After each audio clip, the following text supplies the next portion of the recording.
La Syrie, un des pays les plus dangereux au monde pour un enfant.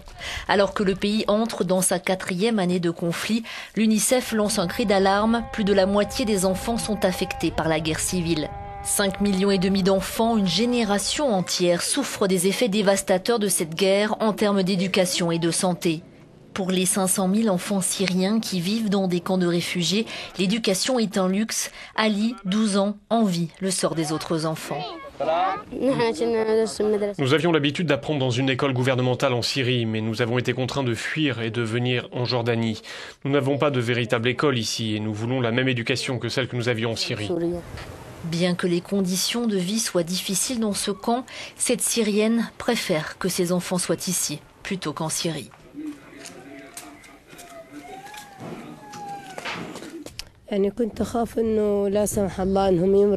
J'avais peur qu'ils tombent malades, dit-elle, et que je ne trouve ni médecin ni médicaments. Mes enfants sont tombés malades pendant les bombardements et on ne pouvait pas sortir.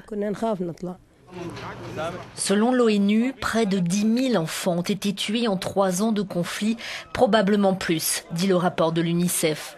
Jusqu'à 1 million d'enfants vivent en état de siège dans les zones où les organisations humanitaires ne peuvent accéder.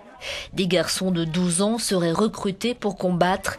C'est toute une génération qui est sacrifiée, dit Ted Sheiban de l'UNICEF.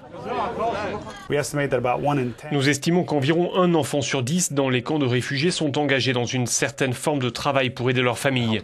Nous savons aussi que les cas de mariage précoce, qui était un problème qui existait avant en Syrie, sont à la hausse. Donc, de façon différente, l'impact psychologique de la violence du conflit sur les enfants est en passe de les faire grandir beaucoup plus vite que prévu, ce qui explique pourquoi c'est important de mettre l'accent sur l'éducation.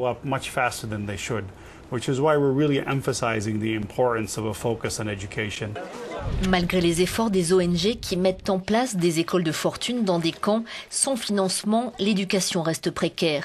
L'UNICEF a seulement pu obtenir 8% du montant dont il a besoin pour faire son travail correctement. Et les organisations humanitaires de prévenir, si la guerre continue, la situation est susceptible de s'aggraver.